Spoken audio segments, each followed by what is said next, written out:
আমাদের শহীদরা যে জন্য জীবন দিয়েছে একটি বৈষম্যহীন ইনসাফ ভিত্তিক বাংলাদেশ বিনির্মাণ করা। এখন আমাদের মূল দায়িত্ব হবে শহীদদের আকাঙ্ক্ষার আলোকে এই নতুন বাংলাদেশ বিনির্মাণ করা। এখন নতুন বাংলাদেশের রাজনীতি হবে ওয়েলফেয়ার অ্যান্ড পলিটিক্স সেন্ট্রিক রাজনীতি। নতুন বাংলাদেশে মাসল পলিটিক্স চলবে না, চাঁদাবাজির রাজনীতি চলবে না, টেন্ডারবাজির রাজনীতি চলবে না, নতুন বাংলাদেশে ফাও কাওয়ার রাজনীতি চলবে না। যারা ফেসিবাদী রাজনীতি, সে দিল্লির বয়ান, ফেসিবাদী বয়ান, মুজিববাদী যে বয়ান আছে, সে বয়ান যারা আবার ফিরে নিয়ে আসতে চাইবে, বাংলাদেশে ফেসিবাদের যে পরিণতি হয়েছিল তার চাইতে খারাপ পরিণতি আপনাদের হবে। আমরা সবাইকে অনুরোধ করব, বাংলাদেশের সকল রাজনৈতিক দল, ছাত্র সংগঠন জুলাইয়ের আকাঙ্ক্ষাকে ধারণ করার জন্য, শহীদরা যে জন্য জীবন দিয়েছে সে আকাঙ্ক্ষাকে যেন আমরা ধারণ করি। আমরা সবাইকে শ্রদ্ধার সাথে বলবো, যারা প্রবীণ রাজনীতিবিদ আছে, আমাদের কাছে মনে হচ্ছে আপনারা জুলাইয়ের আকাঙ্ক্ষাকে ধারণ করছেন না। আপনাদের মধ্যে আমরা দাম্ভিকতা দেখতে পাচ্ছি। আজকে যে নতুন বাংলাদেশ পেয়েছেন, সেই বাংলাদেশ আমাদের শহীদদের আত্মত্যাগের মাধ্যমে এসেছে।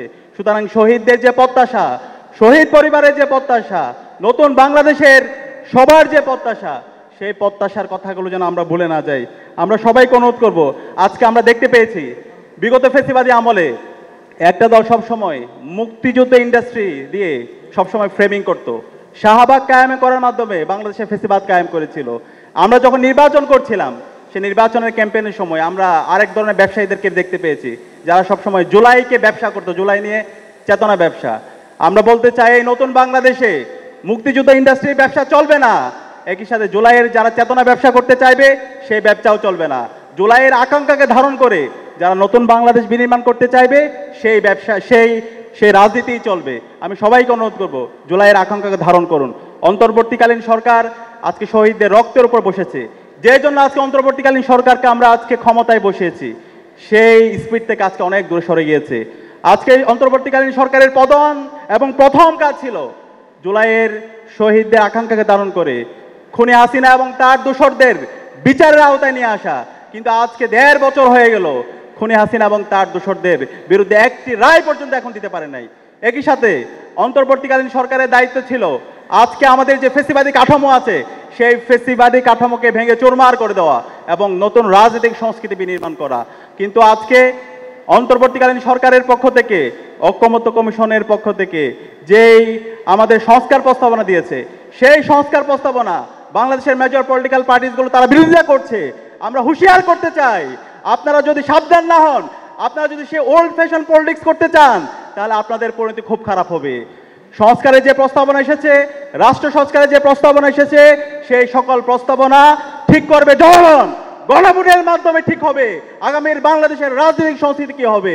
আপনারা যদি সে জায়গায় নোট অফ ডিসেন্ট দেন, আপনারা যদি সংস্কার প্রস্তাবনার বিরুদ্ধে ভেটো দেন, তাহলে বাংলাদেশে ফেসিবাদের যে পরিণতি হয়েছিল তার চাইতে খারাপ পরিণতি আপনাদের হবে। আমি সকল রাজনৈতিক দলকে এবং সকল ছাত্র সংগঠনকে অনুরোধ করব, এখনো সময় আমাদের ন্যাশন বিল্ডিংয়ের জন্য।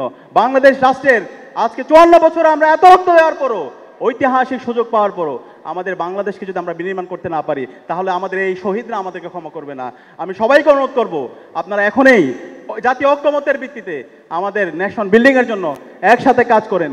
যে সংস্কার প্রস্তাবনাগুলো এসেছে রাষ্ট্র সংস্কারের জন্য, ফেসিবাদের যে উপাদানগুলো আছে সেগুলোকে সমূল উৎপাদন করার জন্য সবাই ঐক্যবদ্ধভাবে কাজ করি। একই সাথে আজকের এই সম্মেলন থেকে আমি অন্তর্বর্তীকালীন সরকার, বাংলাদেশের সকল শিক্ষা প্রতিষ্ঠানে যারা প্রধান আছেন সবাইকে আহ্বান করব, আমাদের প্রতিটি ক্যাম্পাসে ছাত্র সংসদ নির্বাচন দিয়ে দিতে হবে। জুলাই শহীদদের অন্যতম আকাঙ্ক্ষা হচ্ছে বাংলাদেশের প্রতিটি ক্যাম্পাসে শিক্ষার্থীদের নির্বাচিত প্রতিনিধিরাই নেতৃত্ব দিবে।